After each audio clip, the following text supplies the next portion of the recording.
Originally, this level was going to transition us to farm. We would go all the way through to the dance, where Ellie and Dina share their first kiss. Then we would play through farm, and when Ellie plays the guitar at night, she would remember the Seth incident. So, the opening for this was a little tricky. We needed it to match at least a little what you might expect emotionally coming from prior beats, because we were already purposefully disorienting you in time and space. Remember, you just came from this huge fight. To jump straight into it would have been a little too jarring. After some back and forth, we rooted it in Ellie's nerves, calling back to her hands shaking in the theater. But this time, for a much more innocuous reason we'll find out later. She's nervous because she has a crush on Dina, who is the only reason why she's here at the dance. Something we really wanted to do was highlight the way their lives had turned upside down since she went down this path. We had this idea of recontextualizing all of our usual gameplay mechanics that were designed for really violent ends. The workbench, door bashes, throwable weapons, and even the infected, which is my personal favorite. Peppered throughout the level are moments of levity or shared history, all the while seeing how happy and mundane they all were before her huge revenge odyssey.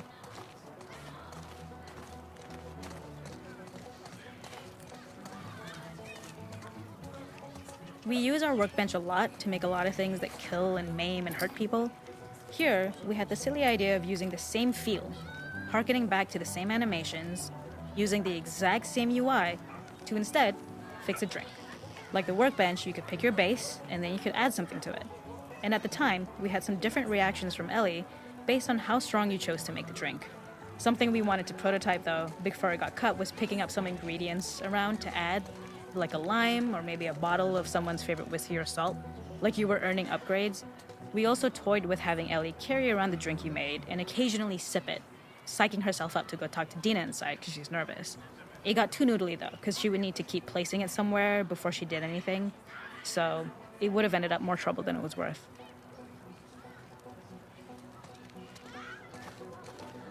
The makeup artist is pretty simple. It's one of those little in-game scenes we peppered in to make it feel like Ellie had roots in the town. Hallie, our writer, mentioned that in her mind, an ex-girlfriend of Ellie's tattooed her arm to cover up her scar.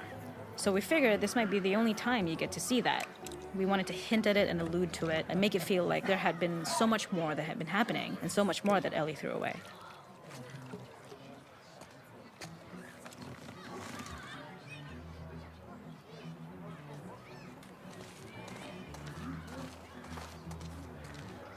It is not a festival without one of these throwing games. This one, of course, uses our throwable system where you're often chucking explosive things or stunning things, but for a more wholesome purpose, although some people take this game really seriously. A fun aspect of this is if you did well, you could win a toy here. Ellie would place it in her pocket. If you had done this, you'd find the toy with JJ, the baby, later back at the farm. When we cut this, the toy made it through anyway because it was so cute. It is the same one you see on the tractor at the farm. Ollie the elephant. This is one of my favorite sections because I think that it achieves both the slice of life aspect of Jackson while also being a stark reminder of how dark the world that they live in really, really is. To attract attention and curiosity, one of the kids was supposed to make this adorable, messed up little clicker impression and the others would giggle. We tried a version where if you got close enough, the kid might try and follow you a little before turning back. Since clickers are blind and move by echolocation, for this game of messed up tag, Ellie must close her eyes and listen for when the children give themselves away. The thought was that these kids are in relative safety. They still grow up with the dangers of clickers and runners, and all those lessons would embed themselves in the games that they play. When the festival got cut, they tried to preserve this moment and move it to the front of the game where the snowball fight is, as a tutorial. However, being in the headspace of a clicker doesn't really teach you how to deal with them. Eventually, it evolved, and they instead made the snowball fight, which was, I think, way more effective. For me, it's character illuminating that not only does Ellie know this game, she plays along. There's a familiarity with the kids that's really nice to see, especially because it's such a difference from the Ellie we see later, who has a sort of hollow normalcy that she's trying to get with JJ, but kind of fails.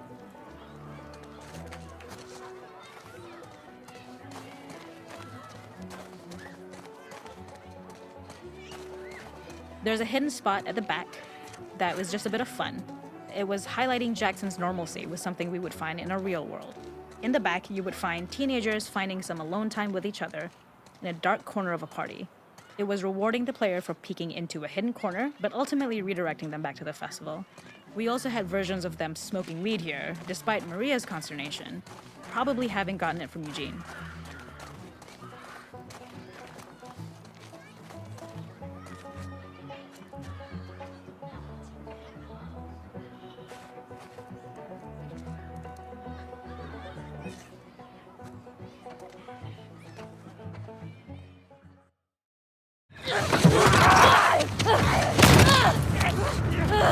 Get off of me!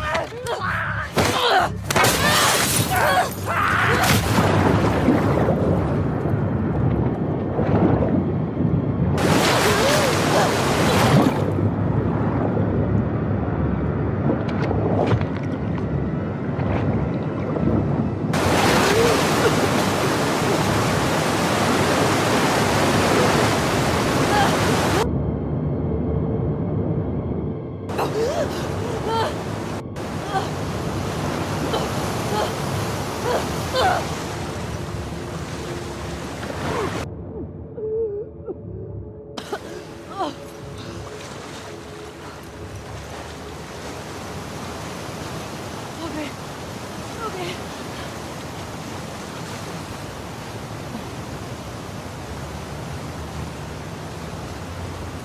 Fuck, Seattle.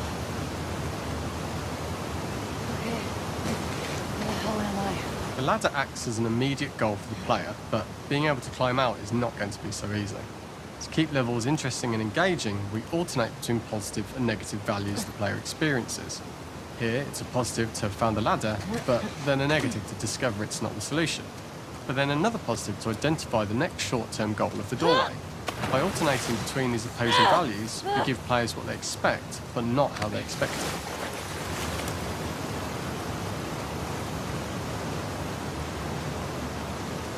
This level, internally known as Find Nora, was quite long in duration as we had to make Ellie traverse a far distance to the opposite side of downtown Seattle. The sewer section was originally longer than what we released the game with, approximately 10 minutes more. This was one of the few areas of the game that used water flow as part of a traversal puzzle. The player has to go upstream to use the current to get to the platform to reach the other side. We mostly cut this mechanic game wide, however it remained in essence in the section swimming to the aquarium as Ellie when you were avoiding the waves. When players reach the doorway and enter into the room, they're faced with a dead end. What have we got here? The real reason for this dead-end room is that on the reversal, when exiting back out of the doorway, players are faced with the route onwards. A pipe that they'd not been able to see when they were swept past it on the way in, and something that was hidden from view when on the side platforms. The intention here being that the only option is to go off the standard path in order to search for a way out.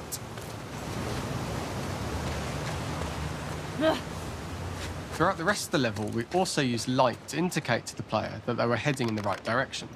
At each turn, however, we blocked the direct route forward.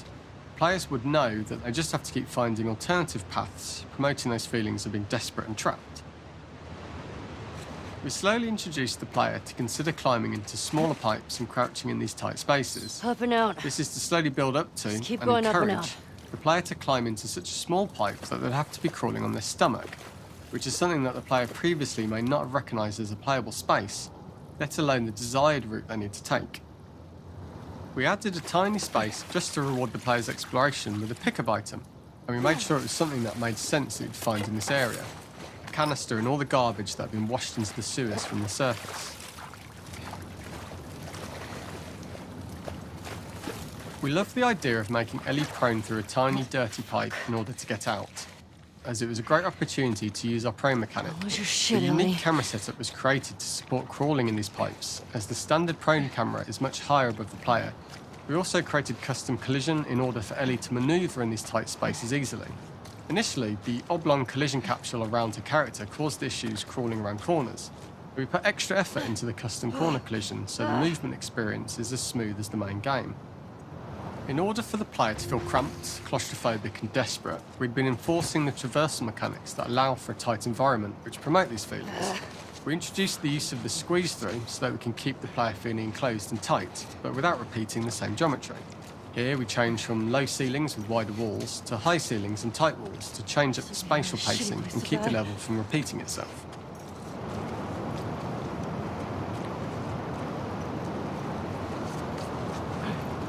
Originally, we had the water line much higher here, so players had to swim through this tight tunnel. However, from watching user test feedback, it was occasionally causing people to discount the route entirely and turn back on themselves.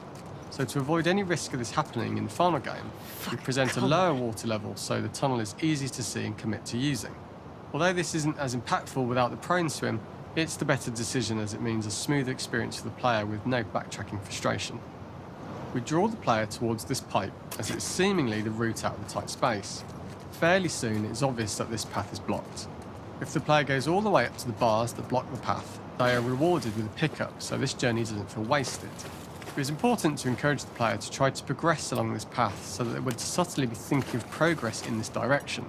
We hint to the player that there is a bigger, new space beyond this pipe by showing the player the waterfall. This helps players consider the other route when they don't know how far the tunnel is or whether they'd make it. As we surface from the water and over the crest of the slate, we reveal what is further in this tunnel. A clicker that has sprouted and the fungus has grown on the sides of the pipe. It was great to see people who user tested this area becoming increasingly worried as we forced the player to squeeze past the fungus and inches away from the clicker's face, all the time not being sure whether the clicker might be alive or attack them. Although we aren't as cruel as to force a clicker attack in such close proximity, we do have a payoff for this moment. This clicker momentarily turned into Joel to show Ellie's PTSD from what happened to Joel at the start of the game. Ultimately, we decided to save this moment for the farm level, as it was more impactful there because it could become the centrepiece of that experience. Whereas in the sewers, we weren't able to make it as much of a narrative point and give it the breathing room and reaction time that it deserves, given the tight space. Oh shit!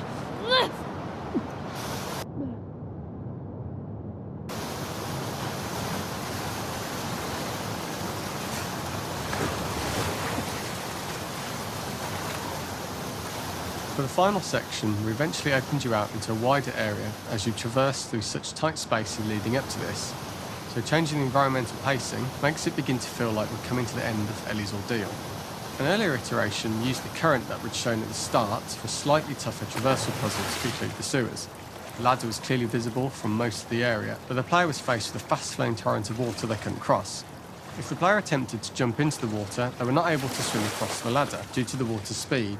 So instead, they had to traverse the pipe running along the top of the space in order to get across the water.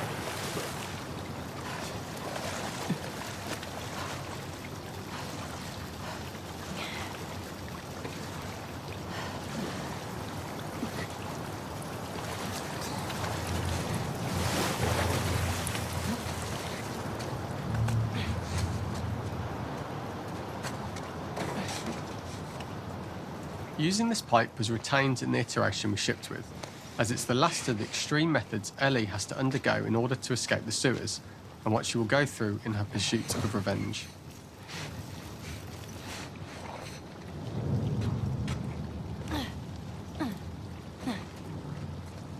The last ladder climb is quite lengthy, and although we could have trimmed it down to a shorter climb, we liked how this last segment of the journey built anticipation for whether there was success at the top or not after all you've been through.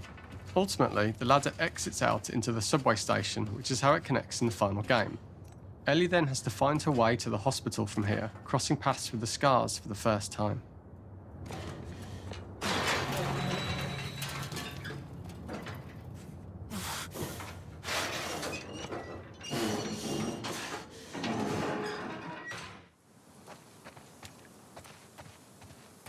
So the boar hunt was one of the hardest levels for me to work on. It was a huge challenge with the systems that we had, and we kept trying, but it never felt quite right. Originally, the level happened after the Jackson Festival, which also got cut, but before Farm. Once the festival got cut, it became the prologue to Farm. The intended experience is that we jump forward in time after the fight with Abby in the theater. We don't know where Dina is. We likely assume she's dead because she was just bleeding out. Ellie is alone. Her hair is short.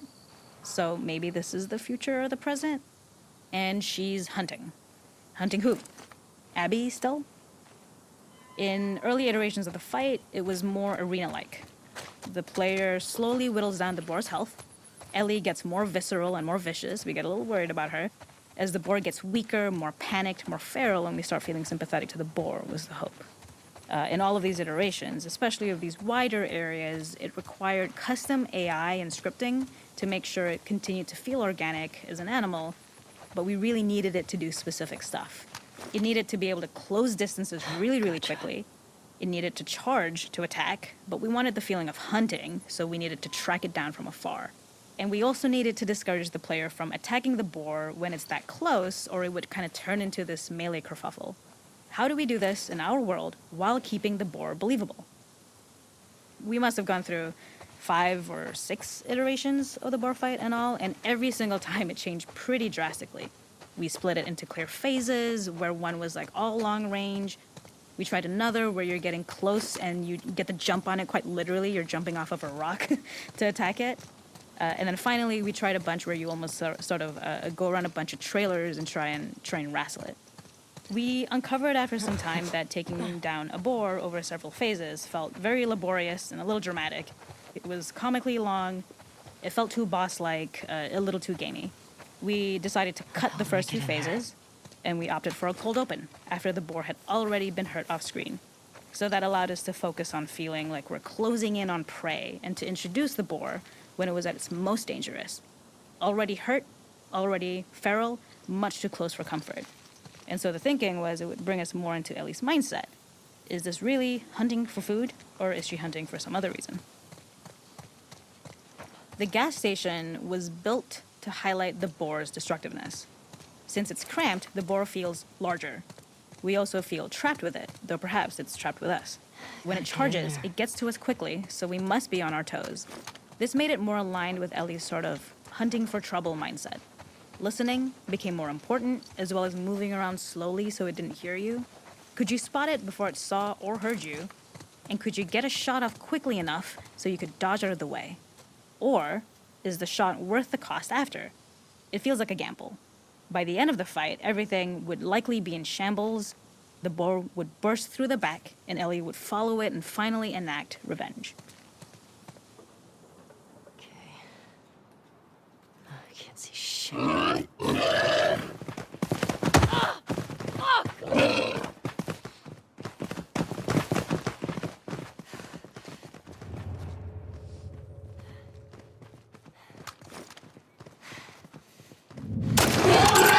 Got you.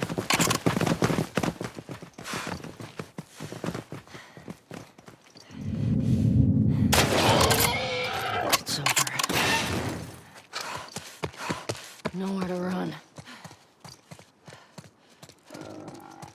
The boar kill was supposed to be anything but glorious. With the boar whimpering at the back of the gas station after Ellie's relentless hunt. After this, hearing the drone that we kind of come to associate with Ellie's trauma, we would hard cut to the stream where she's washing her hands and holding rabbits that she hunted, about to return to Dina. And there would be no mention of the boar.